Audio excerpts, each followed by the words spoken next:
This is the video of your practical revision. In your practical exam, you are expected to know how to carry out an experiment, use various apparatus, using various measuring instruments to collect data. So some of these experiments and some of these measurements includes measurement of length using tapes and rules such as your half meter rule, your 1 meter rule. For micrometers and vernier calipers, if you are asked to use them, they will be a shared apparatus. If you are measuring time, then how to use a stopwatch, measuring temperature using thermometers, measurement of mass and weight by using electronic balances. These electronic balances will be shared apparatus. How to find volume using measuring cylinder, experiments involving densities, moments, center of gravity, reflection, including the use of mirrors and converging lens, glass blocks. For electricity, measurement of current and voltages using ammeters and voltmeters.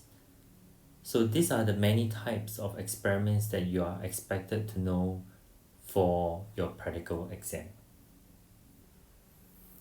Now let's look at some of the apparatus you are expected to know to be able to perform the experiments.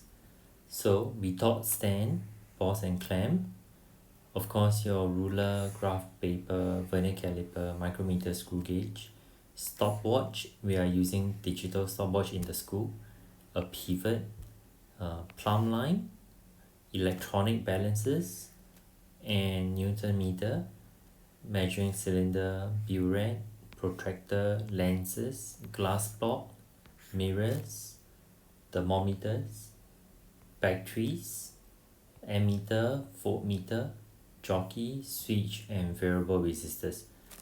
Of course, there are many more apparatus that might be involved in the practical exam, but these are the minimum that you need to know how to use them.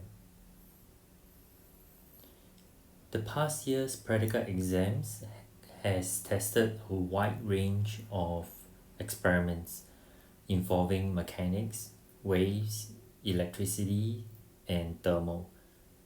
So it is really hard for you to predict what this year's exam will be like.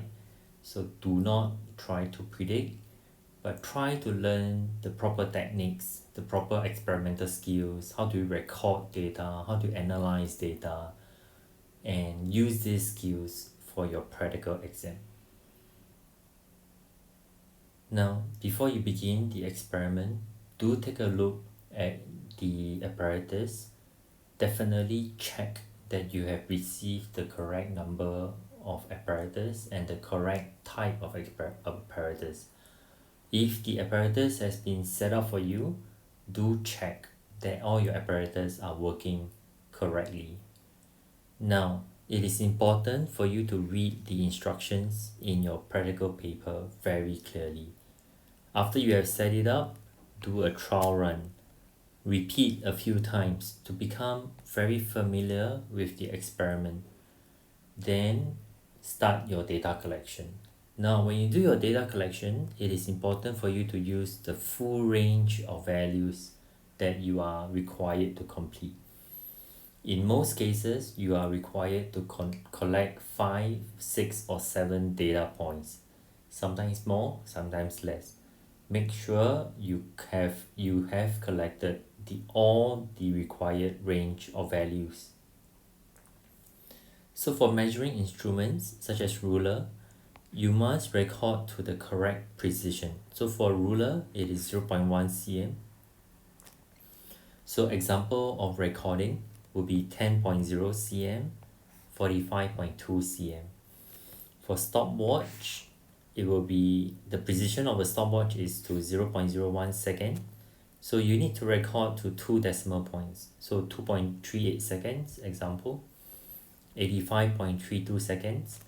Now, a very common mistake that students make is that they did not convert correctly from minutes and seconds in the stopwatch to seconds. So please make sure you convert them correctly. For protractor, we will measure to the nearest 1 degrees. So for example, just 22 or 78. Thermometer will be to 0.5 degrees Celsius. So example will be 25.5, 45.0. So the ammeter that we are using in school, the precision is to 0.01 ampere. So values will be 0.12, 0.48, 0.50, 0.10 ampere. For voltmeter, the precision is set to 0.05 volts. So your values will be 0.35 volts, 2.00 volts. For data recording, you are expected to record to the precision of the measuring instrument as stated in the previous slide. Now, it is also important for you to refer to the precision, the decimal points or significant figures as stated in the question. Alright, now in this table below, you will realize that all the units are given at the header of the table. Alright, therefore, you do not need to write units in the data. Okay, you're not expected to do it and you shouldn't do it because the units are already given in the header. Now, it is important for you to write neatly and clearly, especially your numbers. Alright, now be very careful with rounding up and rounding down errors. Do not write fractions in your data unless specified in the question. Now, it is a good practice to write down the requirements in your data table. For example, record to 1 decimal point, to 2 decimal points. Write that down at the header. So let's look at this table. So for length, by measuring with a meter rule, you will notice that the precision is set to 0.1. So it is important to record to 10.0, 30.0.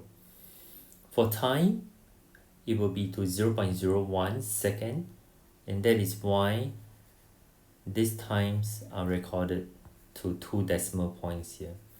Now, if you need to cancel any value, do cancel completely and rewrite. Be very neat in your writing. Now, sometimes you are required to do calculations based on the data you have collected. So please make sure you have done your calculations correctly. Again, be very careful of rounding up and down errors and no fractions unless stated clearly in the question.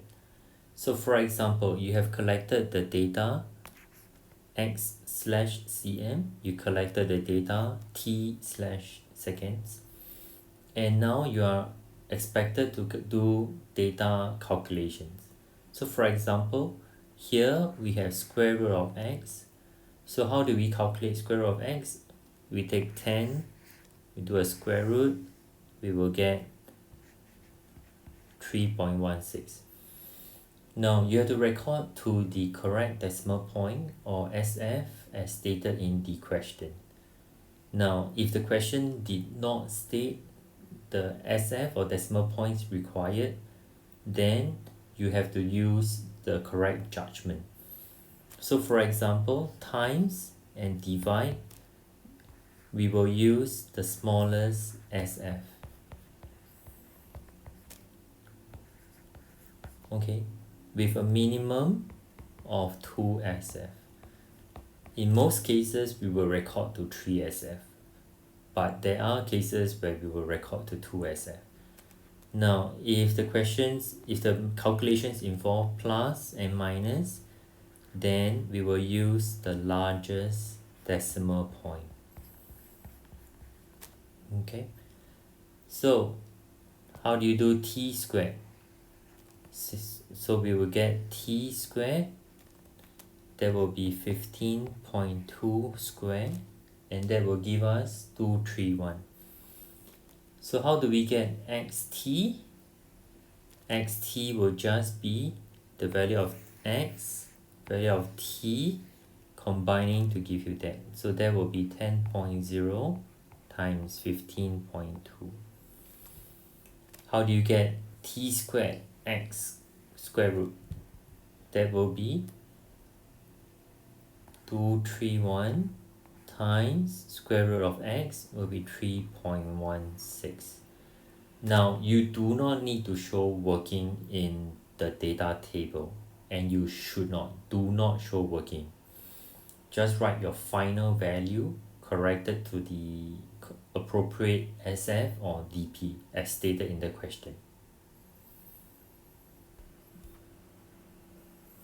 Now, when it comes to graph plotting, there are many things you need to take care of, but the most important is that you must know what graph to plot. So the way we state that is we will always plot y on the vertical axis against x on the horizontal axis. Alright, so vertical axis, we will plot t square against the horizontal axis L.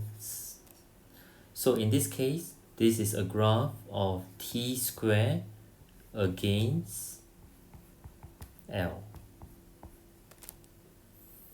Alright, now it is important for you to label the axis correctly, and to do that you need to label the quantity and the unit. So for example, L/cm, t square slash second square. Unless x and y are relevant to your question, do not write x and y as the axis. Do not. You should always use the correct quantity that is being used. And one very easy way to remember that is to use the same label as stated in your data table. Now, in your graph, the scale is very important. And the reason is you want to obtain a big graph. A big graph will make your graphs more accurate. So a suitable scale is needed to use the full graph paper.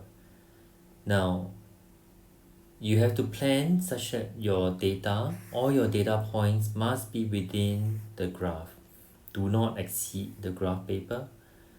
And if you need to calculate x or y intercept, then you need to start from 0 from that particular axis.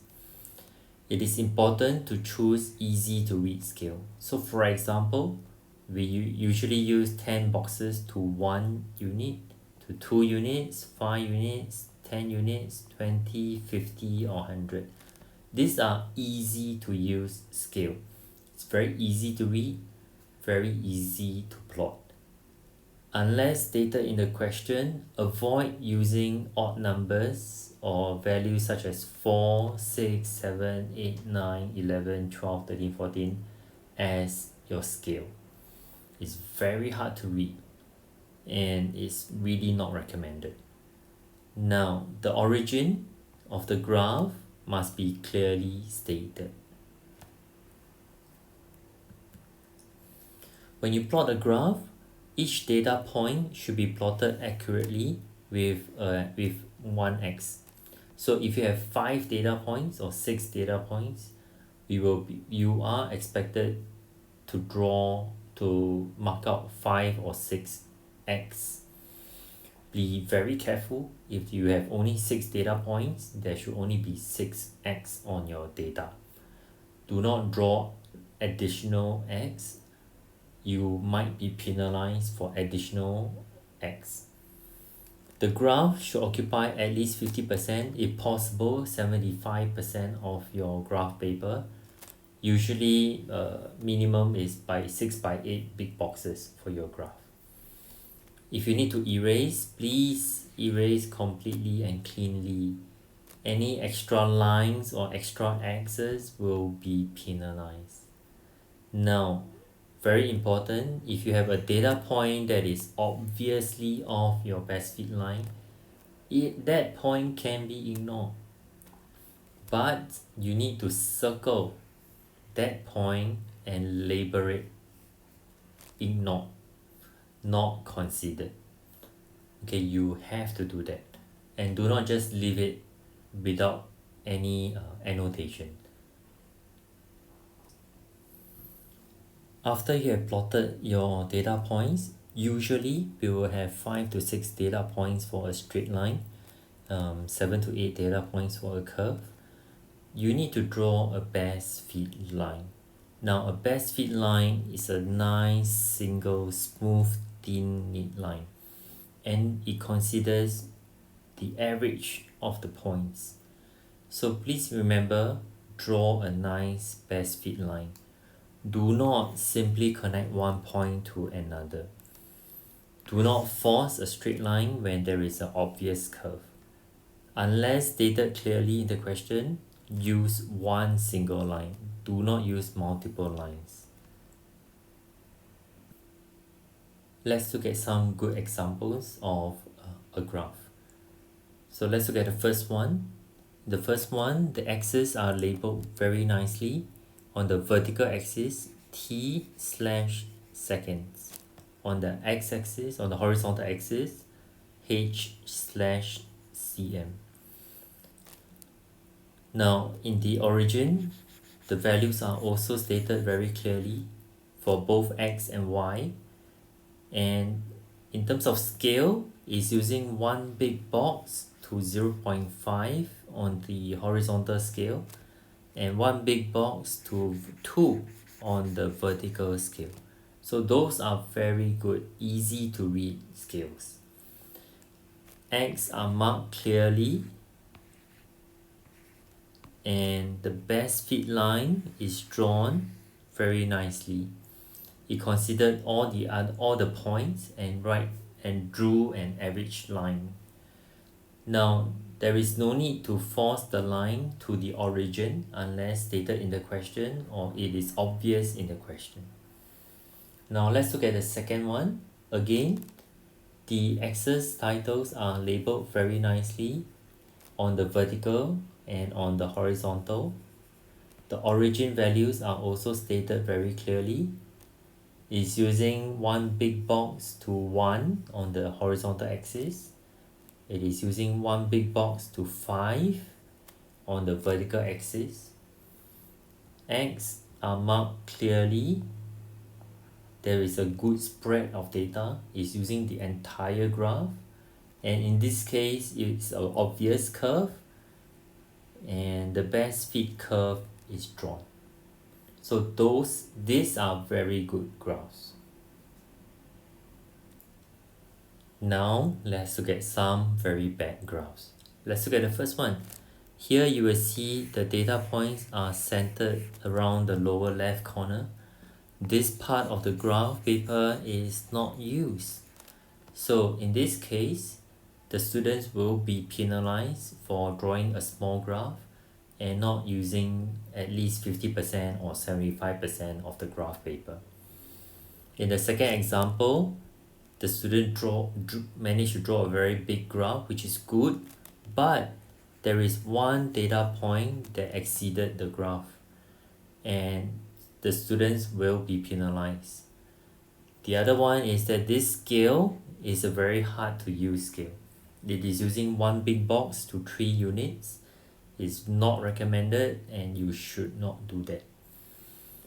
The next graph has a very uneven scale. So here we have one big box to 4 units. Then we have one big box to 10 units. It is not recommended and you should not draw graphs with such scales. The other one is the data points are plotted, but the best fit line is not drawn correctly. The best fit lines are all below the data points, and it's not the average trend line of the data. The next one, this axis title has only the quantity and the units are missing. Same for the horizontal scale. Alright. Now, the next graph is just simply connecting point to point. This is not a best fit line. You should not draw such lines. Okay, similarly for the next graph, joining point to point is not the correct way to draw the best fit line. In the last graph, again, this graph uses only part of the graph paper. This part of the graph paper is not used.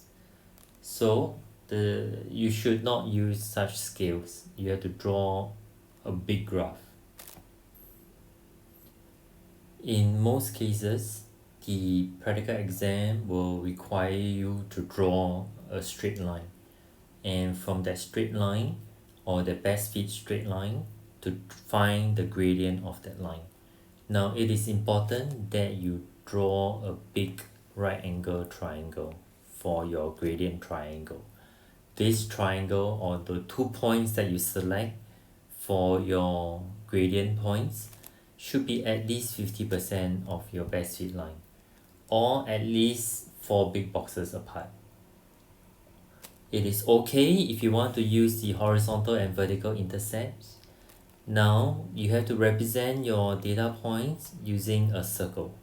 Alright, and then write your coordinates very clearly on the graph, and you should record to the correct decimal points as provided in your graph paper.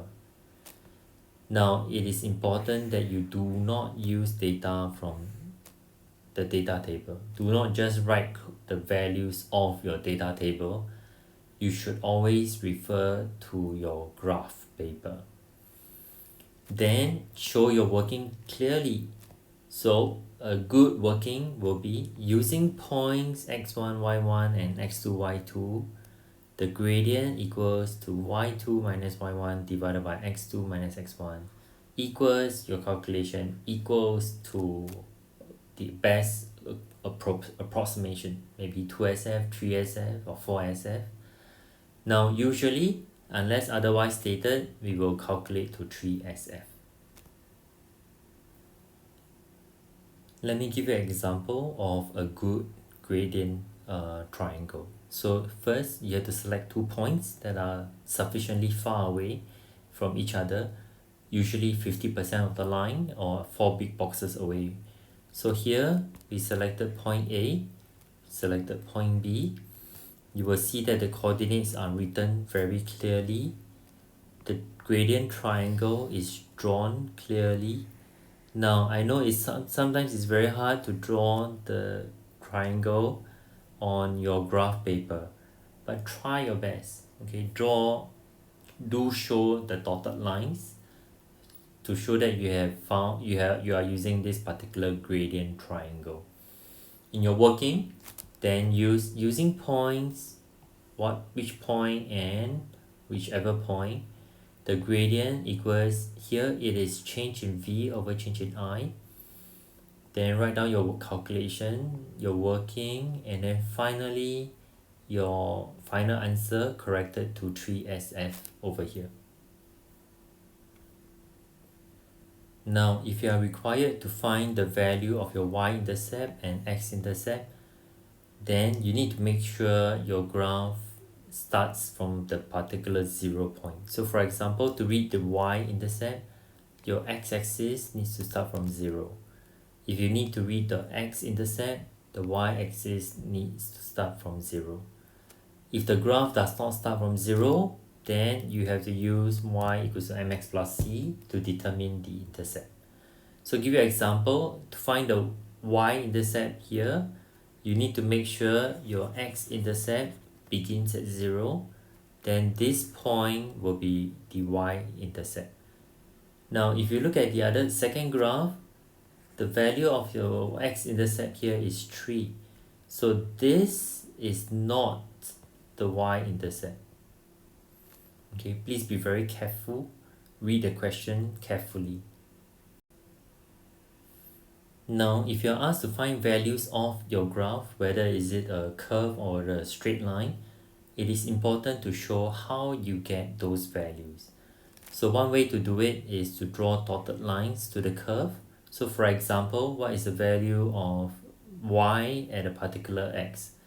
So at this particular x, draw your dotted line vertically upwards, then draw it horizontally to the y-axis and record down these values.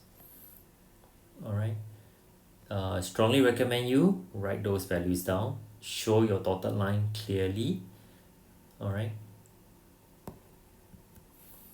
Now, in terms of relationship, if you're asked to describe the types of relationship from your graph, now you have to use the correct terms for relationships, and there are four main types. One is directly proportional. A directly proportional line will always start from the origin and it will be a straight line. If it's proportional, then it will not start from the origin and it will be a straight line. If you have a proportional with a negative gradient, then it will not start from the origin and you will get a line with a negative gradient. If you get a curve as shown here, this curve will show that this relationship is inversely proportional. So how would you write your answer is, for example, time is directly proportional to length, or potential difference is proportional to current. Okay. Now avoid using terms such as when this value increase, this value also increase. That is really not a relationship. So try to use directly proportional, proportional, linearly proportional with a negative gradient, or inversely proportional, or no relationship. Okay. Let's get to the sources of error. Now, sources of errors are related to the design of the experiment. And in this particular experiment, there are some design that are used, and those design actually make your experiment not very accurate, or it makes your experiment very hard to do, or maybe the apparatus are not appropriate. So when you do sources of error, you must look at the design of this experiment and ask yourself, what are the procedure errors? Are there any limitations in the apparatus or any limitations in the measuring instruments? And because of these limitations, it will affect the accuracy or reliability of a particular measurement. So when you answer your sources of error, you should say this particular error, this error in this procedure, this error in this apparatus affects the accuracy of this particular measurement, affected the accuracy of X, affected the accuracy of temperature.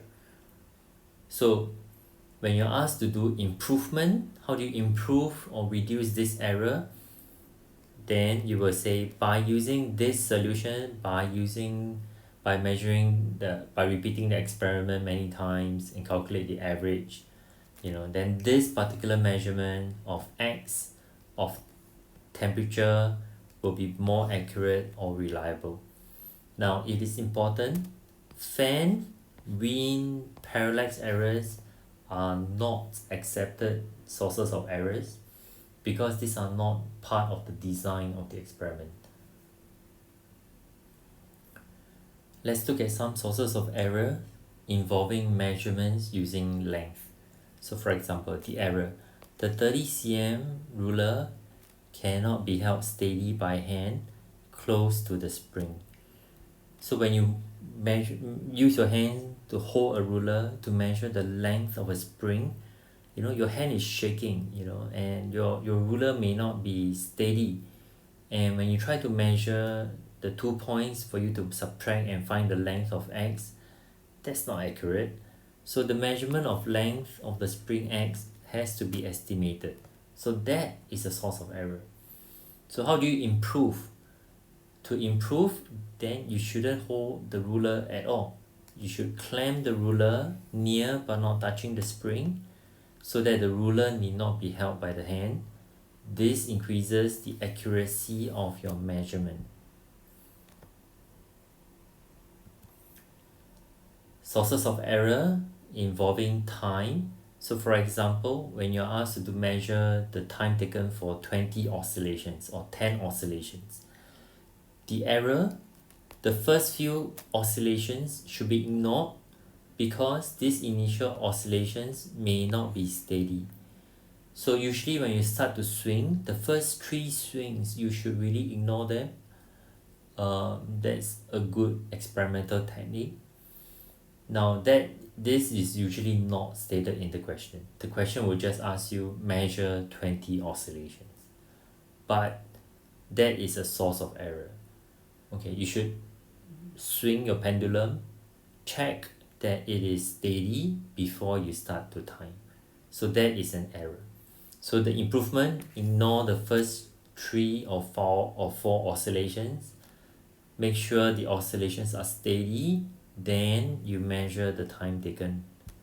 Alright, this will increase the accuracy of your time t.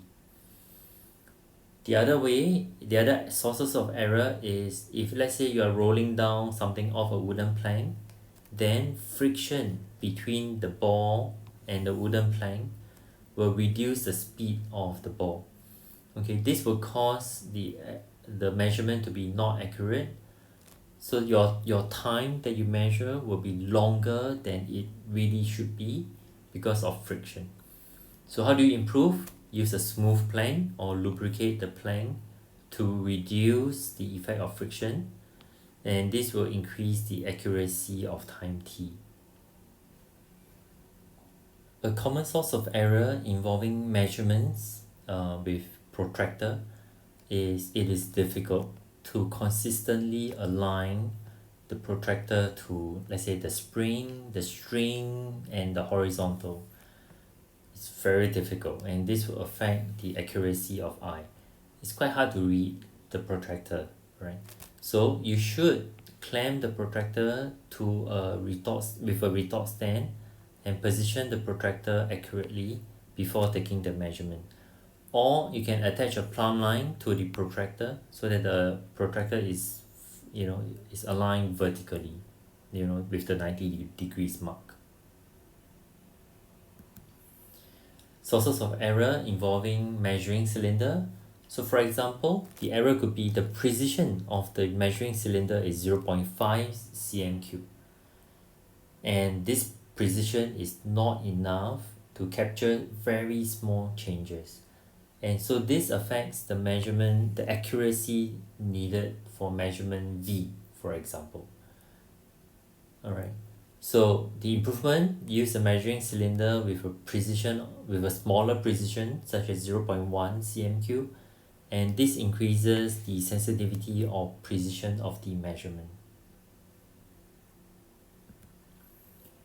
Now, what about sources of errors with apparatus involving springs? So for example, when the spring stretches and you are supposed to measure the length of the stretched spring, it is difficult. It may not be very consistent to measure the spring at the same 2 points.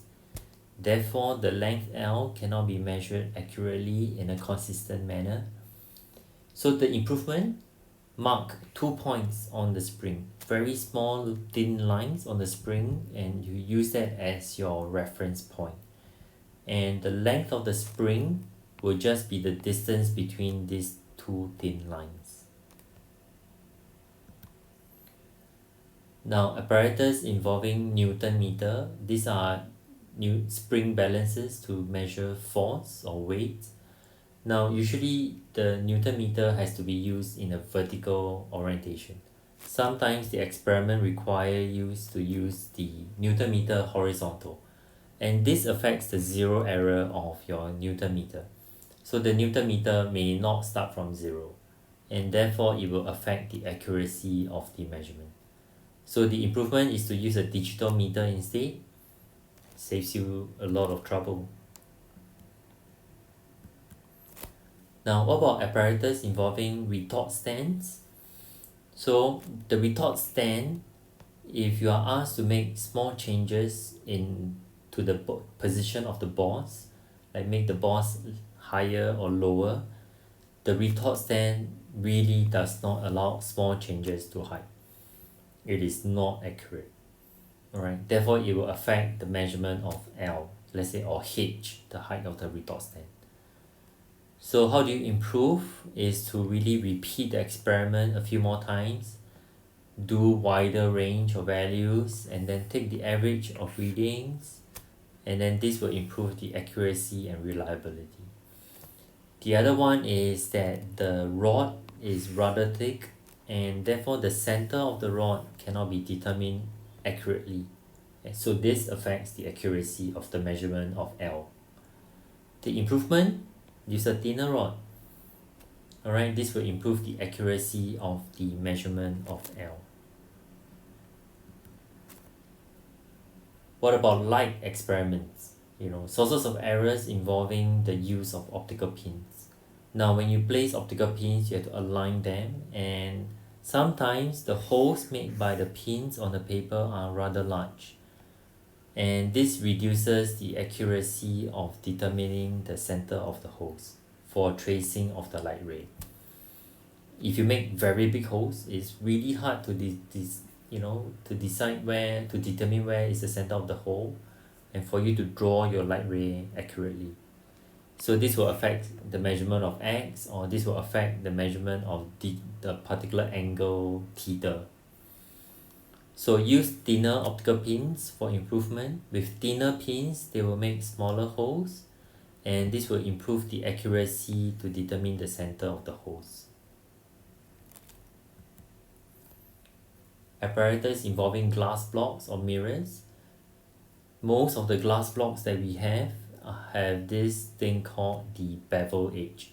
So a bevel edge refers to a glass and is slanted at the side before like that. So this is called a bevel edge, and this makes it hard for you to place the glass block or mirror on the exact position consistently, and therefore your measurement of I or measurement of D may not be consistent. So the improvement is to use a glass block without bevel edge. So if you have a glass block that is really nice 90 degrees angle, right, then you will not have this problem. Then you can be consistent in positioning of your glass block. Apparatus involving lens. Now, a common error will be it is difficult to ensure a sharp or focused image was obtained, especially for particular distances. And the reason is the edges are not well defined, or the image is really small. If you have a very small image, it's very hard to tell it is in focus. And so this affects the measurement of, let's say, V. So the improvement, use a sufficiently large and bright object with distinct features so that you can really ensure a sharp image is obtained. For sources of errors involving electricity, one very common one is that the wires becomes hot after some time, especially when the procedure did not mention to reopen the circuit before you do any measurements or after you do any measurements. So what happens is that the wire becomes hot, and this changes the resistance of the wire, and therefore it will affect the value of V or current I. So the improvement is switch on the circuit for a few seconds before you take a reading, then switch it off immediately. Then wait for a few minutes before you do the next measurement. So this avoids unnecessary heating in the wires, and because therefore you don't have a change in temperature, therefore the resistance is consistent. The other source of error is there are kinks in the wires. So a wire should be straight, but sometimes the wire, you get jagged edges on the wire. So these jagged edges are called kinks, and therefore the measurement of L is not accurate. So what you can do is to straighten the wire using screws, and you screw it into a meter ruler. So this will remove kinks and ensure the accurate measurement of L.